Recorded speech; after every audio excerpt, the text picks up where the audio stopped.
Coach, comment nous y est? Nous, en fort, n'a pas avancé. Tipa. Très bien, le créole avance aussi. Alors, coach, quelle est votre analyse du match face au Nicaragua? Comment avez-vous perçu le déroulement de la rencontre, tant sur le plan tactique que dans l'attitude de vos joueurs? Déjà, je vais commencer par l'attitude. J'ai apprécié parce que le contexte n'était pas évident, de par la qualité de l'adversaire, mais le fait de jouer à l'extérieur, dans un stade bouillant, dans un climat quelque peu hostile, même si les spectateurs étaient plutôt bienveillants.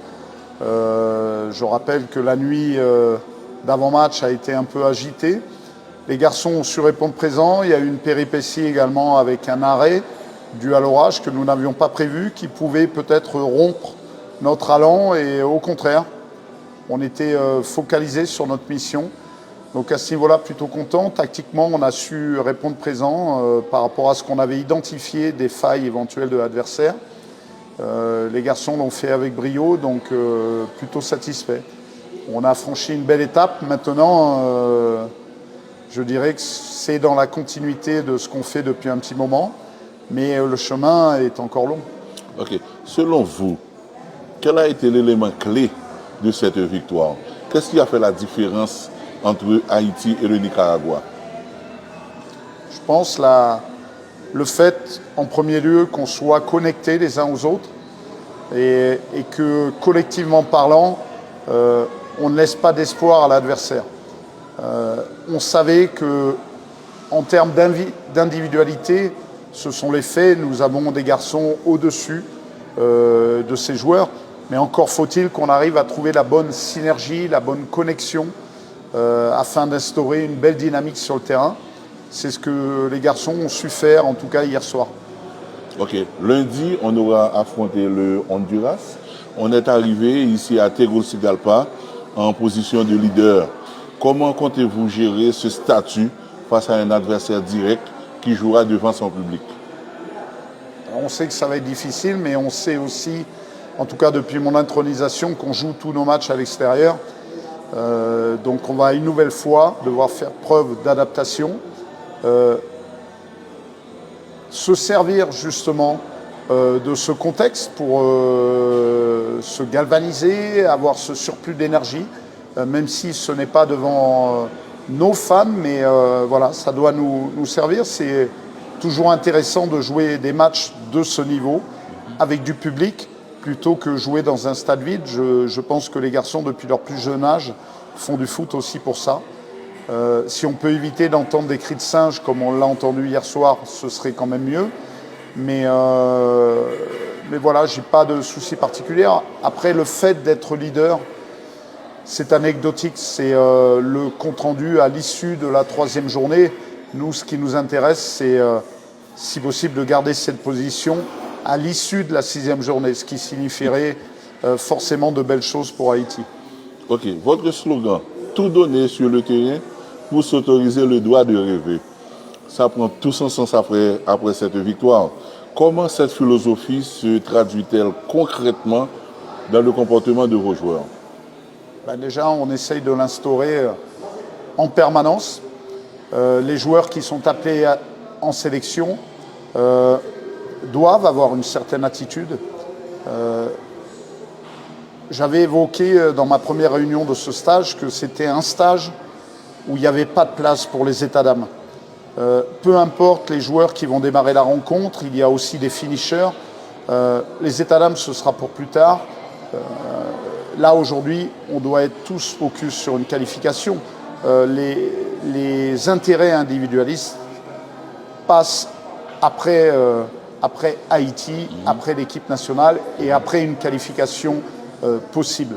En tout cas, c'est à ce prix, je pense, que nous pourrons l'obtenir. Sans ça, no way. Okay. Ce ne sera pas possible. Il y a des nations d'envergure en face de nous qui sont devant nous au classement FIFA. Ça veut dire des choses. Nous, il faut que collectivement, on soit, en termes d'attitude, plus fort qu'eux. Alors, comment jugez-vous l'apport des nouveaux joueurs venus dans cette sélection? sur les 2 derniers rassemblements, donc il y a eu de nouvelles têtes. Oui, encore une fois, depuis mon intronisation, on a essayé d'ouvrir les portes de la sélection. Quand j'ai ouvert les portes, que ce soit pour y rentrer ou en sortir, en fonction des performances, de manière à installer une concurrence un peu plus accrue, parce que je pense que tendre vers le très haut niveau, une Coupe du Monde, et être performant, c'est à ce prix, avec de la concurrence, de manière à galvaniser tous nos garçons, qui ne s'installent pas dans une certaine routine, qui essayent de repousser leurs limites en permanence. Voilà, donc plutôt content de l'apport des nouveaux, qui ont su se fondre dans le collectif, apporter aussi, faire montre de leur qualité, apporter une certaine dynamique. Maintenant, je dirais que le haut niveau, c'est pouvoir répéter ce type d'attitude et de performance. Donc plutôt content, mais jusqu'à aujourd'hui, et pour moi, ça c'est derrière. Maintenant, ce qui m'intéresse, c'est qu'on puisse le répéter dans 3 jours. Ok. Le cas est d'Arcus, par exemple, suspendu. Oui. On aurait préféré qu'il ne soit pas suspendu. Maintenant, c'est le cas. On ne va pas se lamenter. Il y aura de toute manière des options pour combler son manque, en tout cas sur ce match. On a déjà commencé à y penser, à y travailler, à éveiller les garçons sur ce cas. Voilà, je vous laisserai la surprise. On a encore 3 jours pour peaufiner tout ça. Ok. Vous n'avez pas la possibilité de jouer vos matchs en Haïti. D'ailleurs, vous n'avez même pas eu la chance de visiter le pays. Un message pour les supporters qui vous attendent après la qualification. Probablement, d'ailleurs, on nous a signalé que hier, le pays était en feu après le match. Écoutez, c'est une bonne énergie quand vous me dites ça. Je pense que les joueurs ont compris qu'ils étaient aussi aujourd'hui de véritables ambassadeurs pour leur pays. C'est aussi pour ça qu'en termes d'attitude, nous essayons d'être intransigeants, de renvoyer une belle image, et si en plus on peut être performant, alors là c'est le Graal, ce qu'ils sont pour l'instant.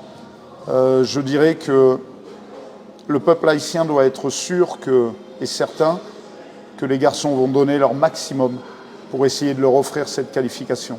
Je n'ai aucun doute là-dessus, tous. Et est-ce que ce sera possible? En tout cas, on va faire tous les efforts pour que le peuple haïtien en soit convaincu.